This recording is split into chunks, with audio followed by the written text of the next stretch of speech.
nyaman bagi para hewan. Di desa itu tinggallah sebuah keluarga kecil bernama Pak Sulis. Pak Sulis merupakan petani di desa Soko.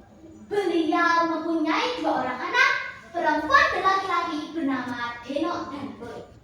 Setiap pagi, Deno tidak terbangun dengan suara azan subuh yang mengalun merdu dari masjid. Ia segera mengambil air wudhu dan melaksanakan sholat subuh dengan khusyuk. Sementara itu, Dole juga sudah bergegas bangun. Ibunya selalu berpesan, "Nak, orang yang rajin bangun pagi akan mendapatkan berkah dari Tuhan. Allah pun menyambut mereka yang rajin." Dena memberitahu Tole, "Tole, ayo kita sholat subuh dulu. Setelah itu kita melihat matahari terbit dari bukit Teretang." Selesai sholat subuh, Dena dan Tole berlari kecil menuju bukit belakang desa.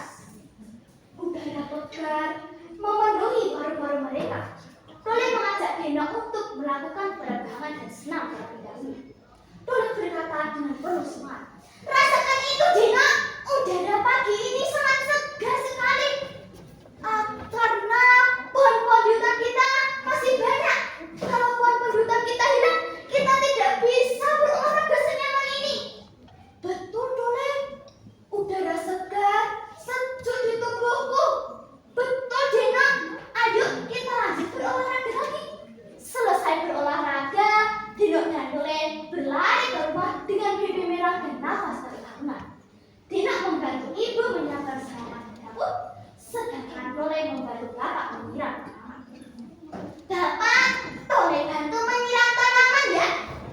"Tanaman itu sudah bapak siram, Kalau kamu mau membantu bapak, tolong ambilkan sedikit pupuk di kandang kambing ya. Sedikit saja, tidak usah banyak." "Baik, Pak. Tole ambilkan pupuk dulu ya." "Bapak tunggu, Sementara itu terlihat ibu dan Deno sedang menyiapkan sarapan di dapur.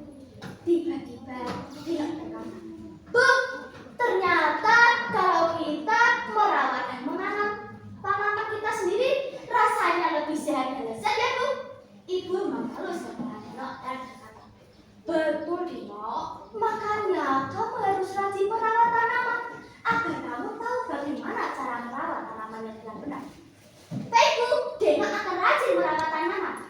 "Ya sudah, semangat, Deno. Lihat, matahari sudah terbit. Kamu sekolah kan? Sana siap-siap dulu. Jangan lupa ajak adikmu Tole ya." "Baik, Bu, saya siap-siap." Jam sudah menunjukkan pukul 7:30. Terdengar teriakan Tole dari dalam rumah. "Tole, ayo kita berangkat sekolah dulu. Sudah 6:30 nih." "Iya, Nak, sabar. Ini loh baru capek." "Cepat ya, nanti kita terlambat." Iya, Nak, sabar. Ini loh baru pakai sepatu. Tunggu aku ya, jangan ditinggal." Mereka pun berpamitan kepada bapak. "Assalamualaikum, Pak." "Assalamualaikum, Bu. Hati-hati di jalan ya. Jangan lupa berdoa dan belajar dengan rajin." "Baik, Bu." Sesampainya di sekolah, Bu Guru menjelaskan materi tentang ekosistem. Tole mendengarkan dengan jelas. Bu Guru berkata, "Anak-anak, kalian tahu tidak bahwa 1 pohon saja dapat menghasilkan karbon dioksida untuk 4 orang dalam sehari? Untuk itu kita harus menjaganya." "Baik, Bu, saya akan menjaganya." Deno mengatakan dan berkata, "Bu, bagaimana ya caranya agar sungai di hutan kita masih bisa bersih?" Bu Guru tersenyum dan berkata, Tole menambahkan, "Deno, aku baru tahu kalau kita belajar tentang alam, kita bisa menjaga tanaman dengan benar." Saat jam istirahat tiba, Deno dan Tole mengajak teman-temannya untuk berbicara, yaitu Gilang, Alia, Jessica, dan Julia. "Hei teman-teman, sini, aku punya ide yang bagus nih." "Ide apa, Nok?" "Bagaimana kalau kita membuat kelompok pecinta alam? Kita beri nama Sahabat Bumi. Bagaimana? Kalian setuju tidak?" "Aku setuju, Deno. Bagaimana dengan yang lainnya?" "Setuju!" teriak mereka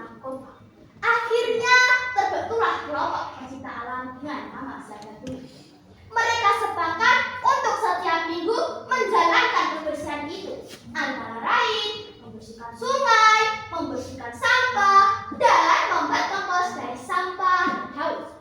Hari Sabtu, cuaca sangat cerah. Sahabat bumi berkumpul di dekat sungai. Mereka ada yang membawa bibit pohon, mahoni, mangga, dan beringin. Tiba-tiba saat mereka sedang bekerja, Pak Yanto datang dan berkata, "Apa yang sedang kalian lakukan, anak-anak?" "Kami sedang menanam bibit pohon, Pak," jawab. "Wah, kalian memang anak-anak yang hebat ya. Kalian tahu tidak, pohon yang kalian tanam hari ini bakal berguna bagi generasi yang akan mendatang." Oleh melihat buah kecil itu dan berkata, "Betul, Pak Yanto. Memang pohon yang kami tanam sekarang ini kecil, tapi 10 tahun lagi mereka akan tumbuh besar dan melindungi kita semua. Untuk itu kita harus sabar merawatnya." Hari sudah sore. Dino dan Nuri duduk di bawah pohon. Nuri membuka buku dan berbicara. Dena, lihat ini. Aku menulis tentang apa yang sudah kita pelajari. Bagaimana pohon dapat menyerap karbon dioksida dan bagaimana agar sungai di desa kita tetap bersih. Dina ngantuk pelan dan berkata, "Betul, Dore. Kita harus rajin belajar. Semakin kita rajin belajar, semakin banyak yang dapat kita lakukan untuk alam." Terdengar suara azan maghrib. Dino dan Nuri bergegas untuk pulang. Dino berdoa, "Ya Allah, terima kasih atas alam yang indah ini. Berilah kami kekuatan untuk menjaganya dan jadikan kami anak-anak yang baik dan berguna bagi sesama dan alam ciptaan."